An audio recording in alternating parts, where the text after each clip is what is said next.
You're listening to TFM. Want to join in the conversation and share your thoughts on this episode? Join the Babel Conference, our listeners' discussion group on Facebook. Just type BABEL into the Facebook search field, and we'll look forward to seeing you there.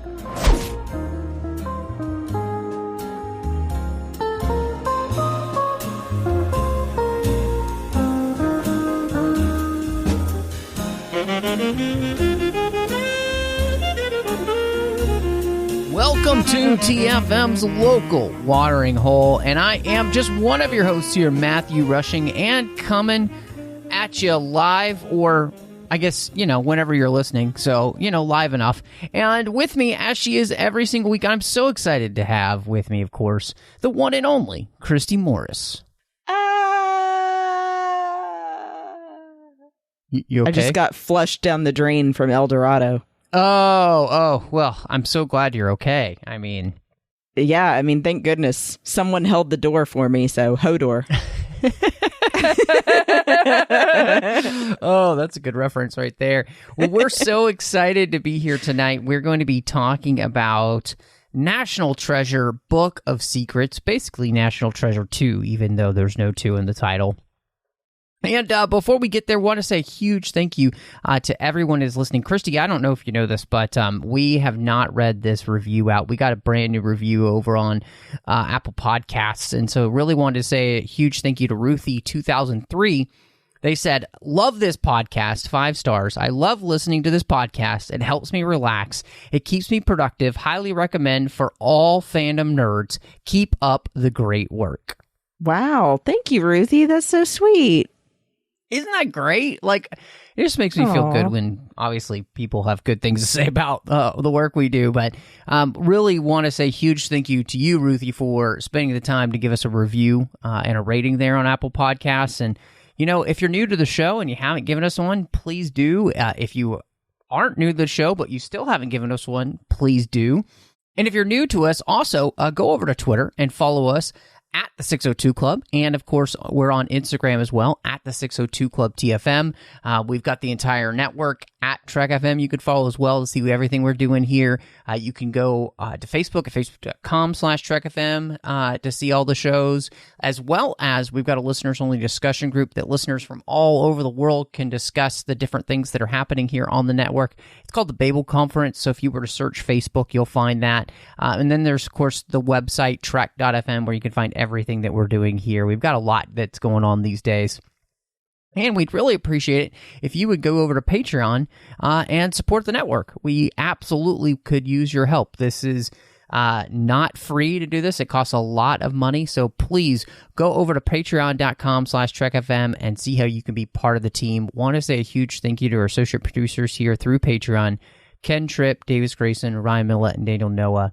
Really do appreciate them supporting the network and making sure that all of this quality content keeps coming to you each and every week. And so, again, that's patreon.com/TrekFM. So, well, Chrissy, we mentioned what we're going to be talking about tonight, and that is the second movie for National Treasure. And so, we had a good time talking about the first one, but I'm really interested. So, coming in and looking for another treasure, this movie did well at the box office. The first one did, and so, of course, they were going to follow it up with a sequel, even though it wasn't planned. And so, when you heard this was getting a sequel, how did you feel? I was initially pretty skeptical, because I'll admit I've always been not a huge fan of sequels, except for certain ones that ended up going very well. Obviously, Star Wars, for example. Sure. But generally, it feels like Lion King 2. Yeah. I'm always worried. Yeah, that you're just diluting the good things that were in the original and coming across greedy, you just want to make more movies to make more money. And hey, everyone wants to make money, but still make a good movie. So I wasn't initially thrilled about it, but I still ended up going to see it in the theater. So I do remember seeing this for the first time in the theater in 2007. Did you see it in the theater as well? I am pretty sure that I did. I had liked the first one, and I just don't recall, part of going to the movies as much as I do, it's hard to remember, the theater experience for every single movie that you end up going to see. But, I'm pretty sure that I had seen this in the theater. And, what coming into this and doing a sequel, this is before I don't know, maybe before, but it didn't feel like they were trying to turn every single thing into a franchise just yet. And maybe they were, and I just wasn't paying enough attention. I don't know. But, I kind of like the idea that there had been no plans for a sequel with this, and right. that it was more along the lines of, hey, this is a surprise hit. People seem to like this. Is there a way that we could do a sequel? And, some of my favorite movies and movies that I felt like have been really well done that have had, a fantastic runs as a franchise because they got turned into one, really came across. And I always use this as an example, but, the newer Planet of the Apes movies were like that. They didn't plan specifically, hey, we're doing 3 movies and, it was more, we're going to put everything into one movie, make sure it goes well. And, I guess we could always do something else, but that's not the plan. It's and so it is interesting because, Disney had this experience though with Pirates of the Caribbean, of course. The first one does really well, and of course they decide they're going to do more. And there, of course, they got greedy because they immediately are going to do 2 sequels instead of just 1. And so I got to give it to them here. They just do 1 movie as a sequel. And, they don't try to do a massive cash grab by turning it into sort of franchise that they're going to have like 30 different sequels to. So, I think that works for me as well in the film's favor. Yeah, definitely. I think that they went about it the right way with this one, at least, and exactly what you're saying. Give it a minute to breathe, and then if it does well, we're going to go ahead and do another one, but not planning out a whole slew of additional movies. Yeah, not like... Yeah.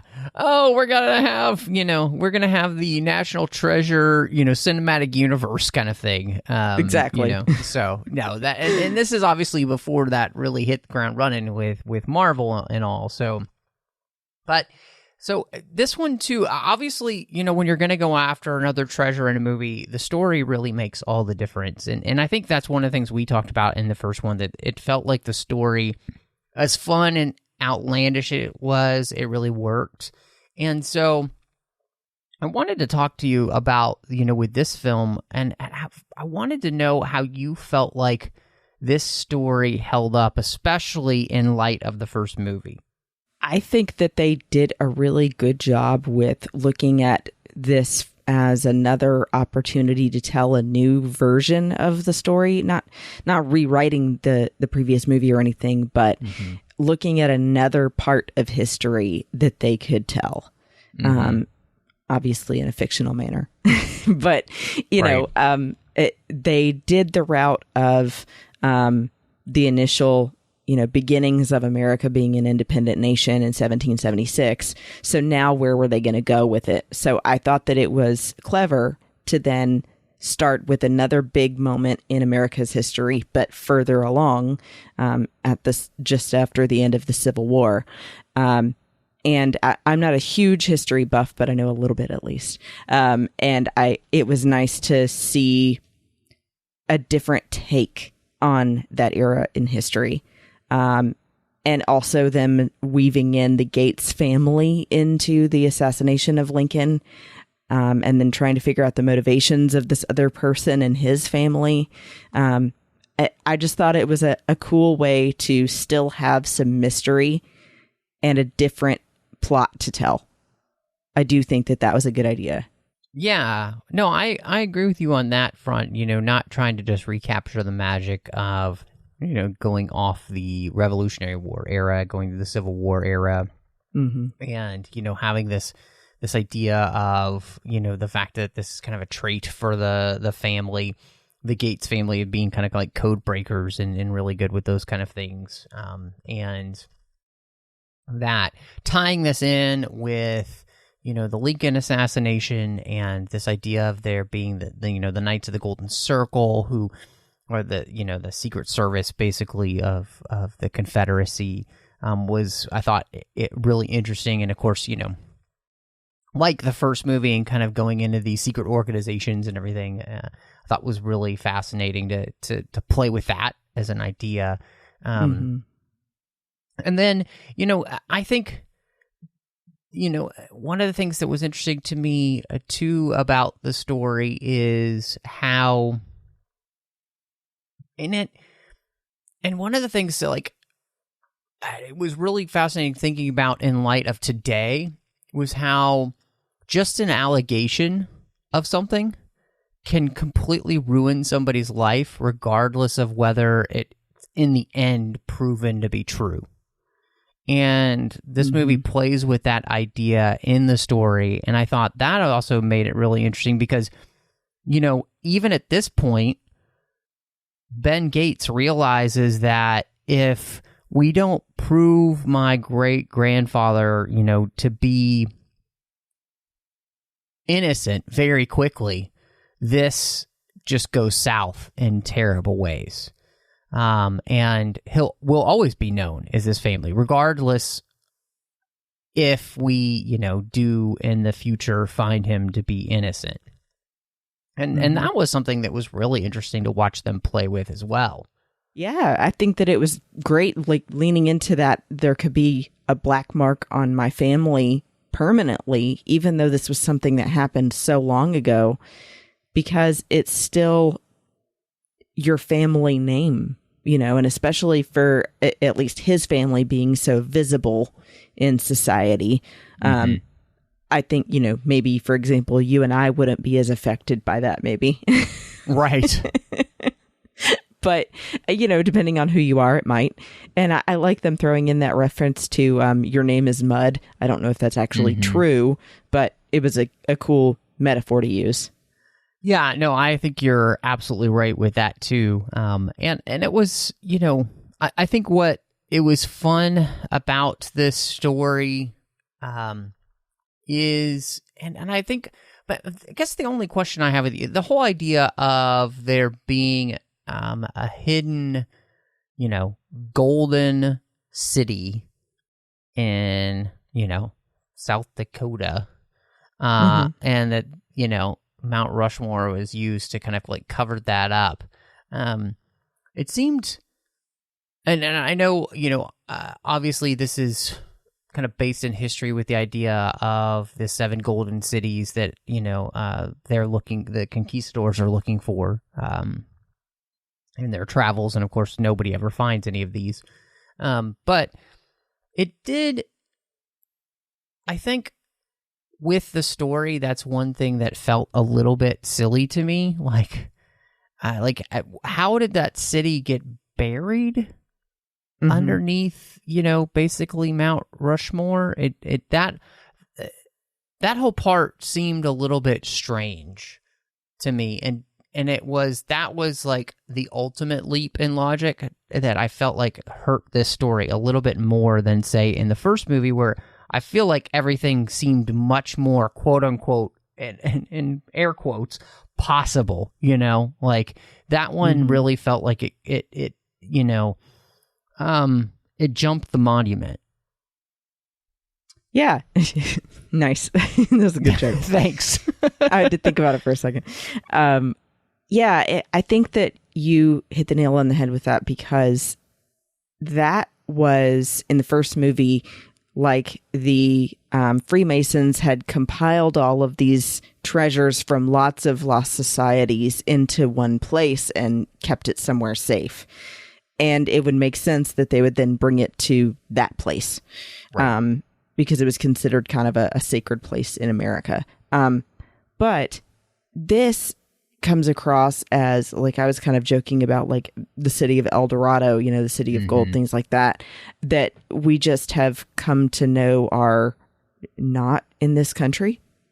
Right. And so for that to be under Mount Rushmore, you immediately go, I don't think that's possible. Good try. And it feels a little bit too much like it's suspending disbelief way beyond what we can go with. Yeah. It would have been more believable if it was something like amassed treasures again from different places, or one particular one that was brought there. Like maybe it was artifacts from the City of Gold or something. But it also didn't feel like it was hidden very well. Yeah, it did. It did seem just strange. Like you hit this latch and then there it is. Yeah. And I mean, it just seemed strange as to where it was and how it was hidden, and the link with Mount Rushmore. And I kind of, obviously I get the idea of the Mount Rushmore being, part of American history and everything. And this kind of monument, but it felt a little strange as like that was this thing that was created to help hide in some ways. Like, I don't know. It was odd. And so. And I want to pose a question that I just thought of to you. Wouldn't it have been better possibly if the treasure was the book? Because like that was cool. They totally had me eating out of the palm of their hand when they're going to the Library of Congress and putting in the passcode to get the box of the book that only presidents have ever seen or know for sure exists. Well, and part of it too, I think this is what kind of stretched credulity with the story. And obviously, we're talking about a ridiculous movie, but because Mount Rushmore is, a project that started in 1927 and then went to 1941. And so to have it be something that like you're creating Mount Rushmore as a way to hide, this place, but it's not started till 1927, and the main part of the story kind of takes place in the Civil War era. And obviously I know, at that point, much of America isn't is half as populated as it is now and everything, but still, it just seems very strange to me. And yeah, I mean, having the president's book, it seems like that is a really huge part to this story. And I'll ask you about that. Just the Book of Secrets. The movie is called The Book of Secrets. And how do you feel like that's utilized here in the story? I think they blow past it, and they could have definitely, I mean, I don't know, maybe there was a reason for that. Maybe they felt like we don't want to insinuate things on actual history that aren't true and, get ourselves in a pickle with, the FBI or something.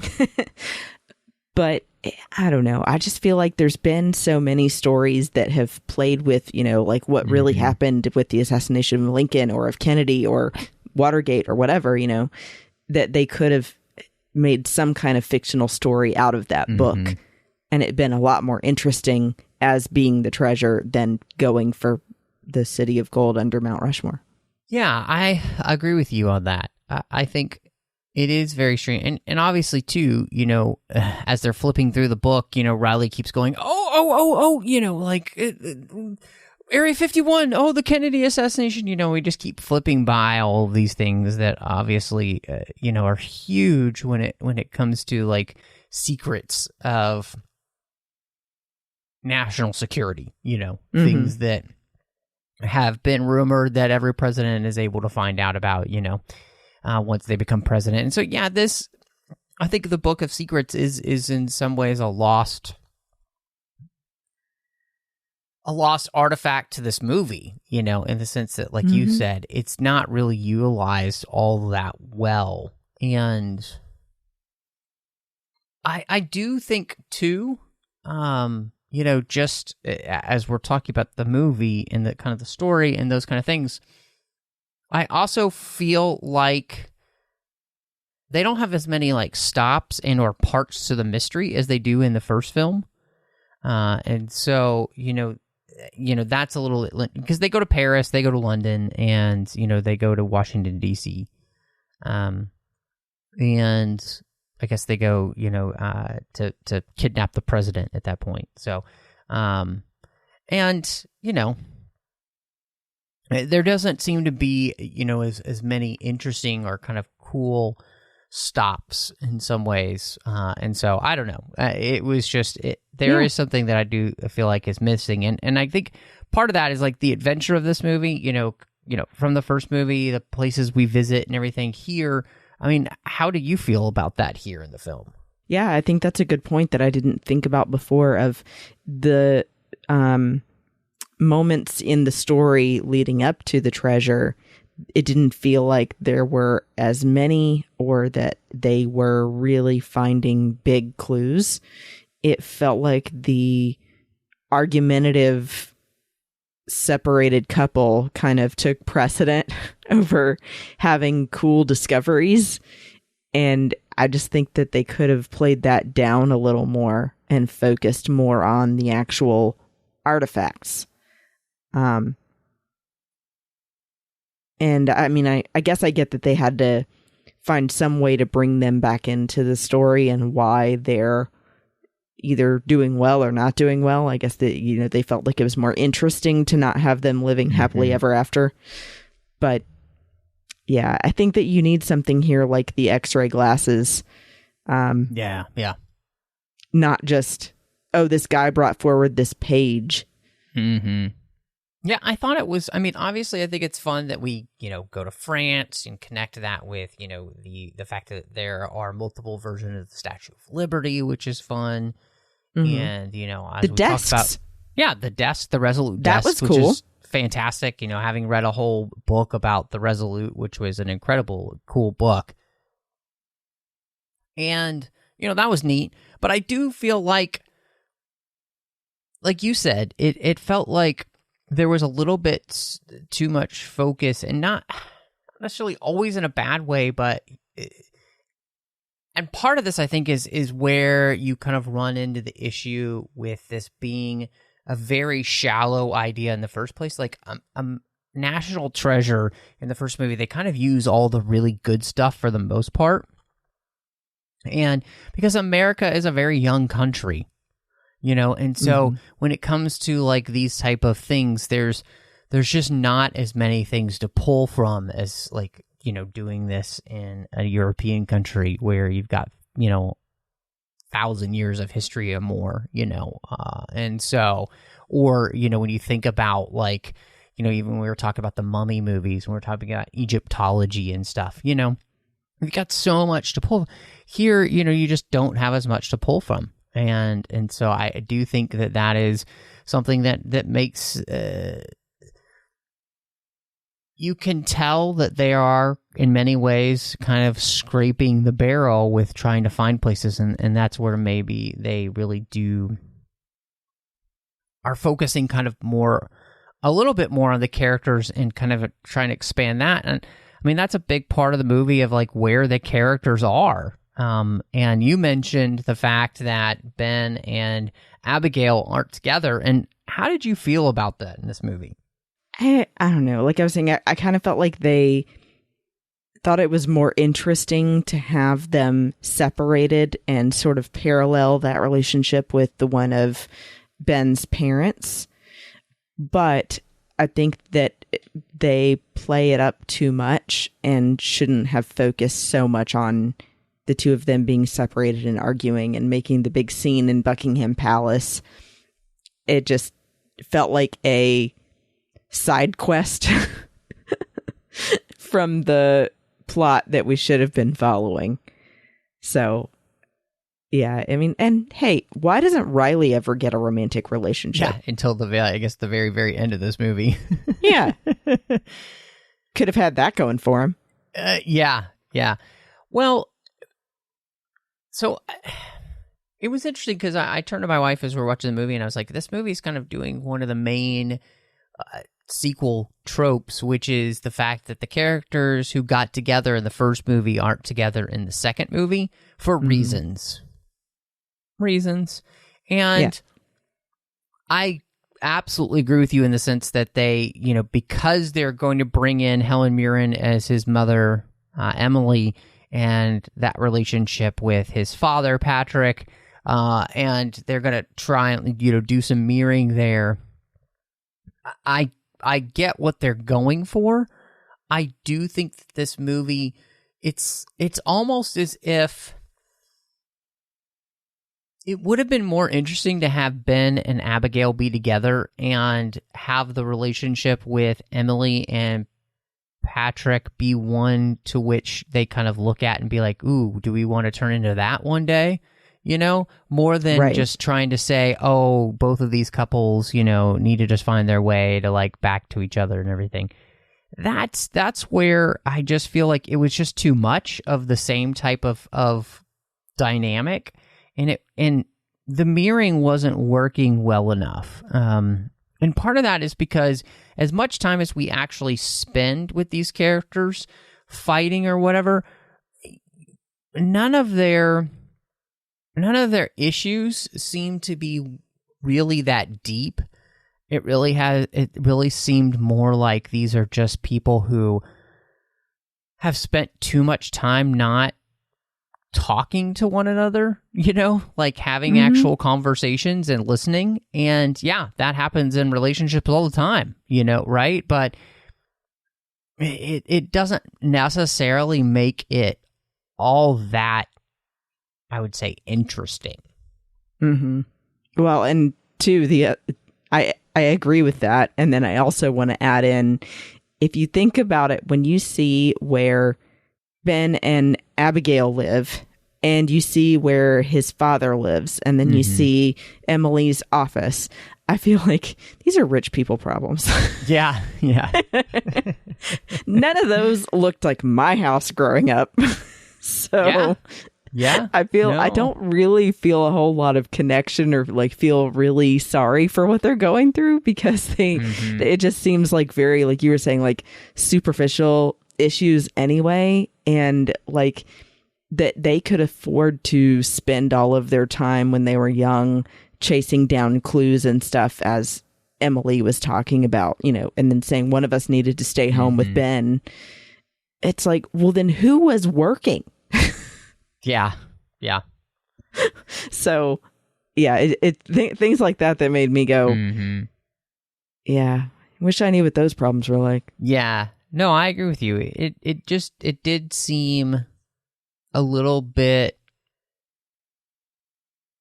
blasé. Like it wasn't as well thought out as it could have been, and and it wasn't necessarily terrible to watch or anything, because I mean, again, the best part about this too, you throw Helen Mirren into the mix, and I'll watch Helen Mirren do anything. She's wonderful and she's fun in this role, and but I do wish that. I think the biggest problem is that what's going on with Ben and Abigail and with Patrick and Emily is all very cliched. It's there, and there's not a real, and you can make a cliche work, but you have to really kind of mine the depth of that cliche and what is it going on with these characters and why are they there, and how and why are they struggling with these issues, and that's just not something we really get in this film, because that's not the type of film this is. This isn't an indie, movie where we're really going to be digging into people's feelings, and right. It's an action adventure movie from Disney. So I think that was one thing that was a little bit frustrating. And honestly, the funniest one was, and maybe kind of more realistic, was like Riley. Somebody who kind of comes into money, doesn't realize how to handle all that money, and it goes badly, and his book's not necessarily doing great, and like he thinks more of himself than he ought, and like that's actually more an interesting story than a lot of the other, because it's pretty realistic actually as for people who get into money and they don't know how to handle it. Oh, 1,000%. I mean, think about all the people that have won the lottery and then didn't realize that they had to pay taxes on it. Yeah, that's relatable and grounded. And I thought it was really good that they kind of throw that in, even though it's minor toward the beginning, because that's something that happens to people, unfortunately. Yeah. So I do want to ask you, a big part of this movie, obviously, and a big part of the previews was the idea of we're going to steal the president. We're going to kidnap the president. And how did that end up working for you here in the movie? I thought that was clever. I think that, they initially bring it up in such an incredulous way, which is accurate, because how in the world would that be possible? That's right. One of the most difficult things you could probably try to do. But I think that the way that they go about it makes sense, that it could work. And if you have a president like this, who says, that he was a Yale history student and that Lincoln was also his favorite president, and is going to be intrigued by this map that Ben brings to show him, then we can go off with him on that little trek.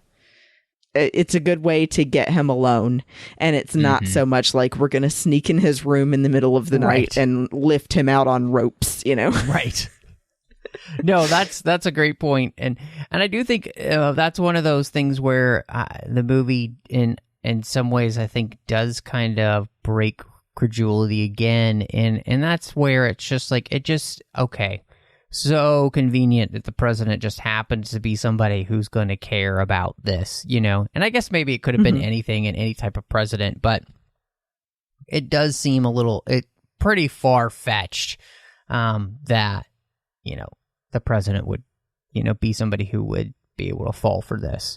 But I think the best part about the whole, stealing the president is that Bruce Greenwood is the president. And I love him as an actor. Yes. He's great in Star Trek 09 as Pike, Christopher Pike. And, he's so likable. And I think what's great, you can't cast somebody who does feel very commanding as the idea of a president, very realistic as a president, and so it ends up being fun because of who they cast. So in fact too, the fact that he would be the type of person who would help, was great.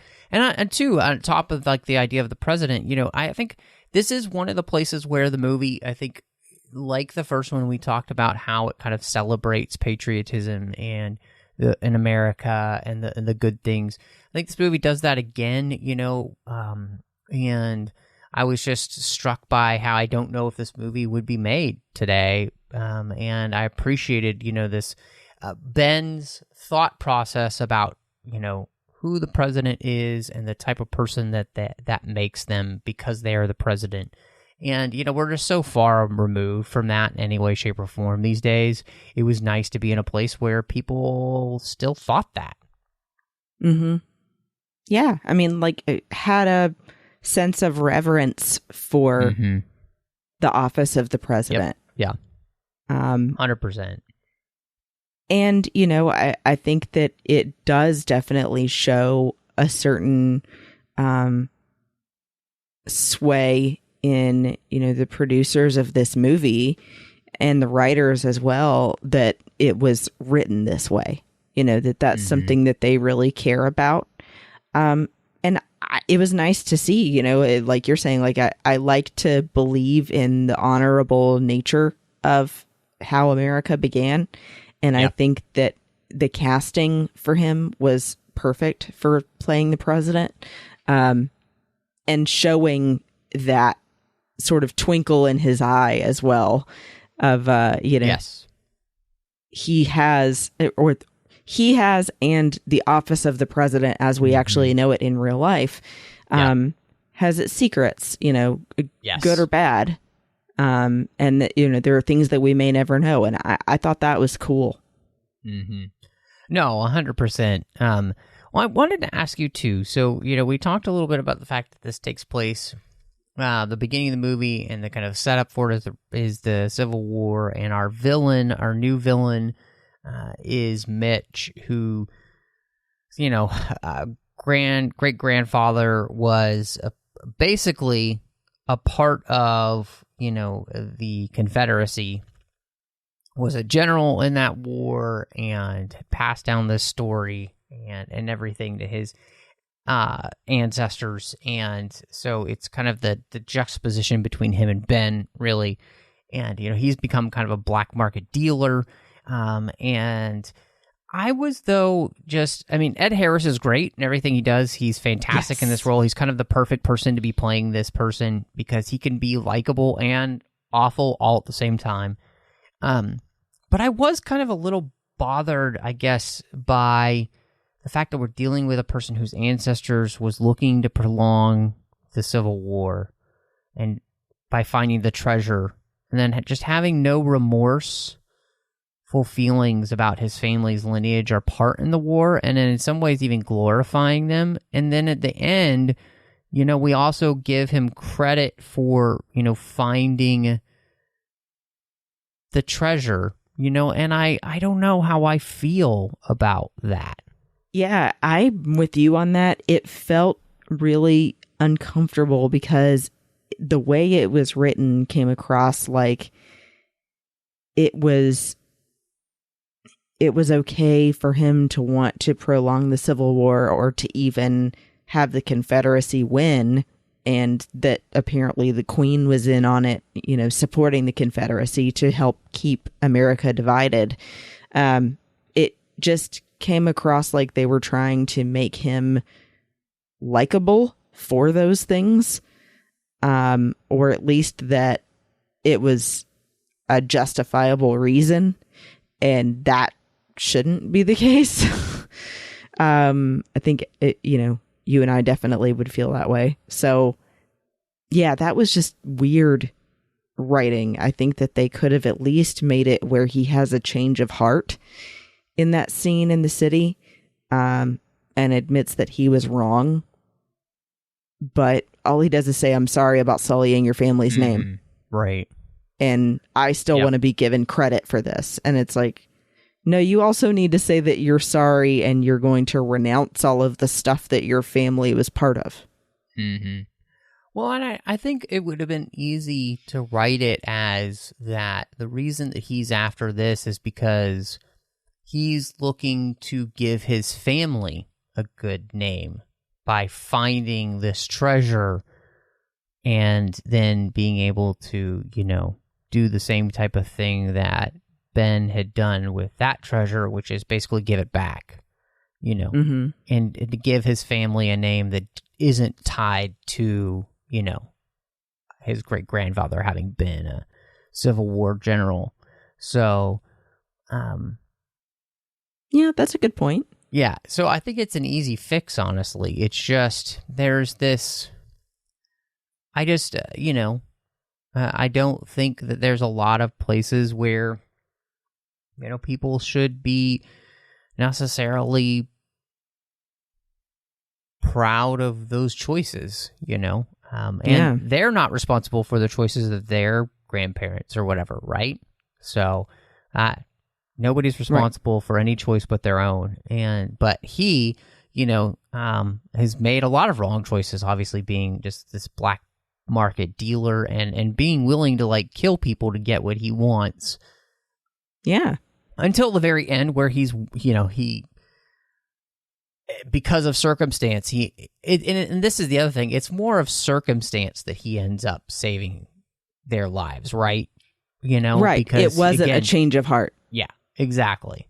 So I think that's the other thing that just kind of made me feel a little bit uncomfortable with that as well. And I get that, Ben gives him credit because that's who Ben is, right? That's the type of person he is. But the reflection on what we're talking about with Mitch's heritage and, family choices, it's like, he's just not really a great guy, So, yeah, that part just really bothered me. Even though, again, Ed Harris is perfect for the role. He plays it perfectly. So. Oh, yeah. I mean, it had nothing to do with his performance. Right. Yeah, I love him. Yeah, he's fantastic. So, well, before we get to talking about some ratings, Disney Plus is actually going to be doing a National Treasure TV show. And what do you think about this idea of kind of revamping the series, the movie for, and reimagining the franchise into something new? Like, I don't know. What do you think? I'm a little disappointed to hear that because it sounds like they want to rewrite the whole thing because they said this would be like a prequel. I don't know. I got the vibe from reading the article about it that it was going to reset everything. And I like the general things that these two movies were exploring. So I don't feel like it needs to be rewritten. And then too, like you and I were saying also, it's just the America being such a young country compared to the rest of the world. What else do you have to pull from to then make a series of episodes? Right. So yeah, I'm just kind of left wondering if it's going to be any good at all because there's just no material to use for it.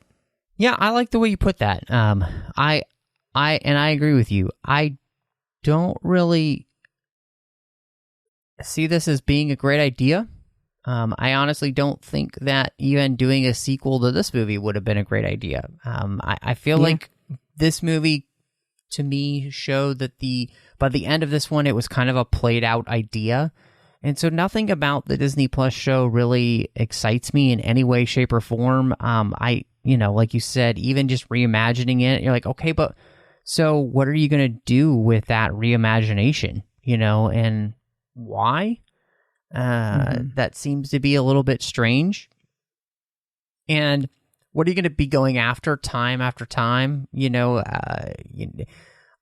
guess you could do the whole, first season can just be about one treasure hunt, right? But again, it just seems to be a very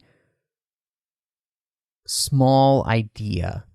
And it doesn't make sense to me as to why I would want to watch. I don't know. Nothing about what I read excites me at all. And I think part of it has to do mainly with just the experience with this film, which I guess leads me to then kind of where you would come down with your rating for Book of Secrets. So I had to kind of think about it because there are things I like about this movie, but it still ended up leaving me wanting more and not in a good way. And wishing that, especially with the final treasure and the actual Book of Secrets, that you eliminated the prior one and that it was all just about the book, I think would have been a lot more interesting story.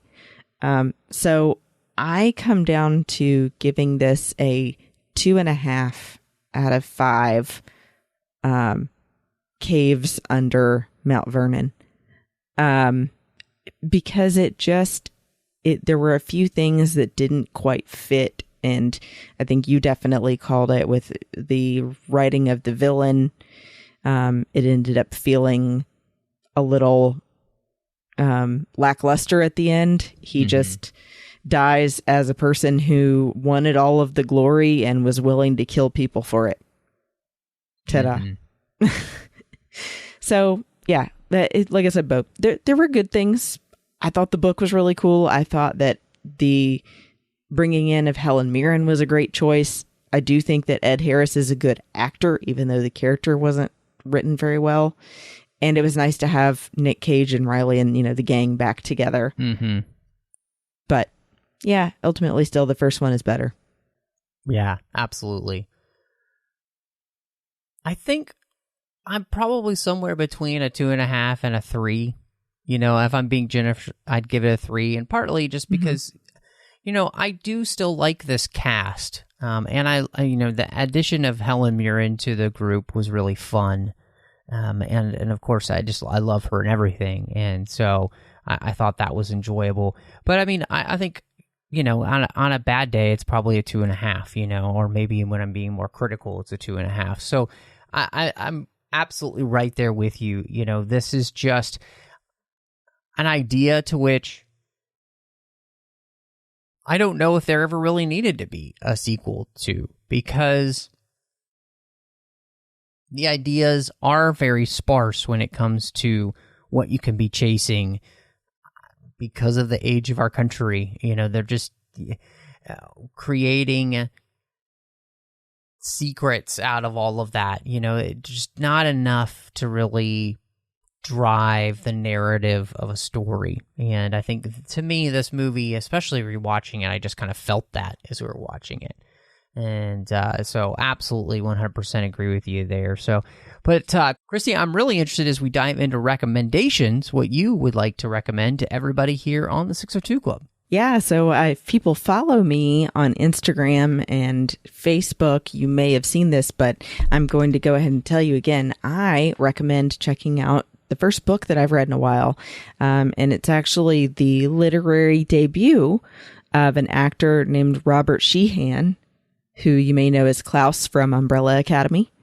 It's called Disappearing Act, a host of other characters in 16 short stories.